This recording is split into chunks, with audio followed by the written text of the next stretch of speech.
بەفر و باران خۆشی و فەرەحنایی هێنایە کوردستان، بەڵام ئەوەش بێزیان نییە ڕووداوی هاتوچۆی لێکەوتوتەوە.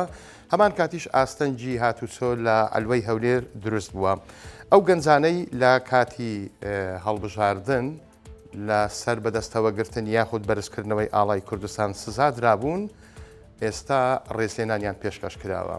سڵاوتان لێبێت. خۆشی و فەرەحنایی ڕووی لە کوردستان کرد و لە شەوی ڕابردووە بە باران ئەبارێت. بەفریش بەشێکی چیاکانی هەرێمی کوردستانی سپی کردووە. ئەمە دوای وشکە ساڵیەکی تۆندێت و بارانی ئەم ساڵیش ڕێک مانجێک درەنگتر لە ساڵی ڕابردوو دەستی پێکردووە. لە ڕۆژانی ڕابردوو هاوڵاتیان دەست بە دوعابوون و نوێژە بارانەشیان کردی تر خوای گەورە دەرگای ڕەحمەتی خۆی کردەوە و هیوایان ئەوەیە ئەم باران و بەفربارینە بەردەوام بێت.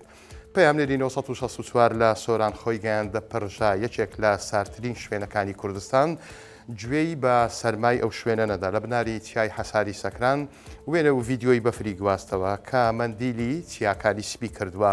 بە گوێرەیە و زانیاریانەی کەشناسی بە 1964 داوا نزیکەی 8 سانتیمەتر بەفرباریوە و زۆربەی چیاکانی ناوچەی باڵەکایەتی ویدارەی سربەخۆی سۆرانی گرتوتەوە و ئەوەی خۆشە بەفربارینەکەش بەردەوامە.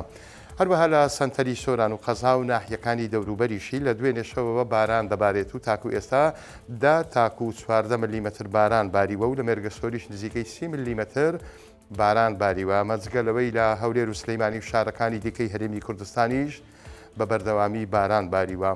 ئیتر هەر دەبێ بڵین خوددایە و خۆشیەمان لێ تێک نەدەی و بەردەوامی بکەیت. لەگەڵ ئەوەی باران ڕەحمەت و خۆشیە، بەڵام لە کوردستان بێزیان نییە و لێرە و لەوێ دەستی خۆی ئەوە شوێنێ. جیا لە کێشەی پچڕانی کارەبای 24 کاتژمێری قوڕ و لیتەش ئەلوەی هەولێری داپۆشیوە. کاسبکارانیش بێزارن وەڵێن ئەوە وەزعمانە بەزستان خوڕا و بە هاوینانیش تۆز و خۆڵە.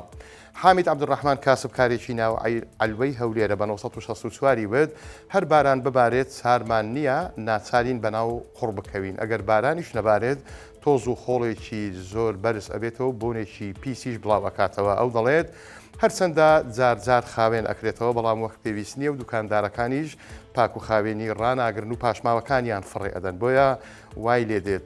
سەبارەت بەم بابەتە ڕەعەت ڕەزا ئەندامی ئەنجومەنی ئەلوەی هەولێر بە 1964 وت ڕۆژانە ئەلوا لەلایەن تیمەکانی شارەوانیەوە خاوێن ئەکرێتەوە بەڵام هەر خێرا پیس دەبێتەوە لەوە بە تایبەتیش لە وەرزی سەرما و باران بارین ئەو شوێنە قوڕی لەو کۆ ئەبێتەوە.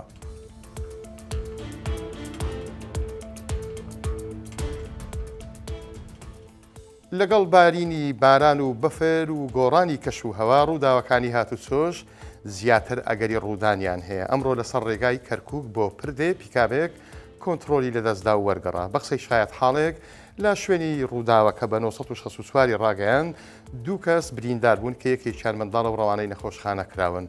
دەگوترێت لە کاتی ڕووداوەکە ڕەشەبایەکی زۆر بەهێز هەبووە بۆیە ڕەنگە بەم هۆیەوە شۆفێرەکە کۆنتترۆلی لەدەستدا بێت.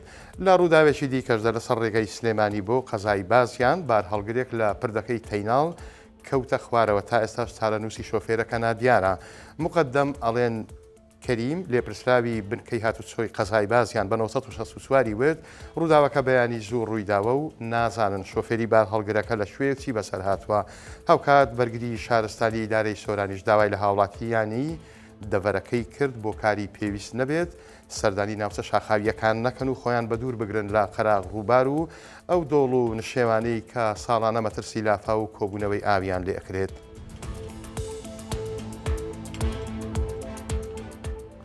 گەنجانی کوردستان ئەوانەی پارێزەری ئاڵای کوردستان و لەسەر ئەوە تووشی کێشە ئەبن بە تایبەتیش لە ناوچەکانی هاوسنوور لە گەڵشارەکانی دیکەی عێراق بێکەس نین و بە تەنیا جێنێ هەڵدراون. ئەوە تا دەستگای ئاسایشی هەرێم لە سلەیمانی ئەڵێت ئەو گەنجانەی پارێزەری ئاڵای کوردستانن ئەوانەی بە تایبەتیش ئەوانەی لە ڕۆژی هەڵبژاردن 11 لە قەزای خورمات و لەسەر هەڵکردنی ئاڵای پیرۆزی کوردستان ڕوبەڕووی لێدان و تەشیر بوونەوە لەلایەن ئاسایشی هەرێمبان کێشتی سلێمانی کران و ڕێزلێنانیان پێشکەشکرا و لە نەخۆشخانەش ئەوەی چارەسەری پێویست بێ بۆیان کراوە. دەستگاکە لە ڕاگەیاندراوێکدا ئەڵێت لە سەر ڕووداوەکەی ڕۆژی هەڵبژاردن و ئازاردانی گەنجان دەستگای ئاسایشی هەرێم و بەڕێوەبەرەتی گشتی ئۆپەراسیۆنەکانی ئاسایشی سلێمانی دەست بەجێ بە دوواداچوونیان کردووە و گفتوگۆیان لەگەڵ لایەنی پەیوەنددار ئەنجام داوە بۆ سزادانی لایەنی سەرپێچی کار. ڕۆژی 11 2025 کە ڕۆژی هەڵبژاردننی گشتی بوو لە عێراق لە قەزای خورمات و گەنجێک کە ئاڵای کوردستانی لا نزیک بنکێشی دەنگدان بەدەستەوە بوو لەلایەن سوپای عێراقەوە ئەزیەت درا و ئەویش لە دەستیان ڕای کرد. دواتریش فەرماندەی فەرقەی سەلاحەدین سووەماڵی گەنجەکە و داوای لێبوردنی لێکرد. دوو گەنجی دیکەش کە وێنەی ئاڵای کوردستانیان لەسەر چەندیوارێک نەخشاند بوو لەلایەن هێزە ئەمنیەکانەوە دەستگیر کران، بەڵام دواتر ئەوانیش ئازاد کران.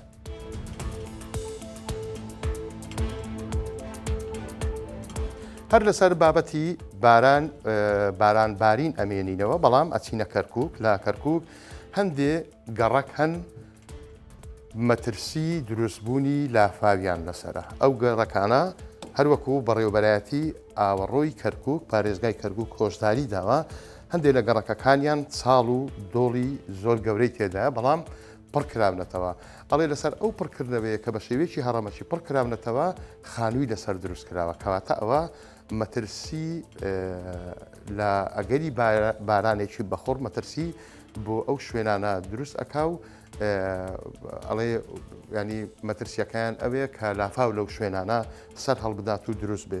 گەڕەکەکان کە ئاوەڕۆی کەرکووک ناوی هێناون، گەڕەکەکانی شۆرا و پەنجعەلی سیادە و ئەو گەڕەک و ناوچانەی ئەکەونە دەوروبەری ناوەندی شار. هۆکارەکەی بەوە باس کردەوە کە ئەو شوێنانە بە شێوێکی هەڕەمەشی پڕکراونەتەوە و ناتوانن ینی بەرگەی بارانێکی بەخوڕ بگرن.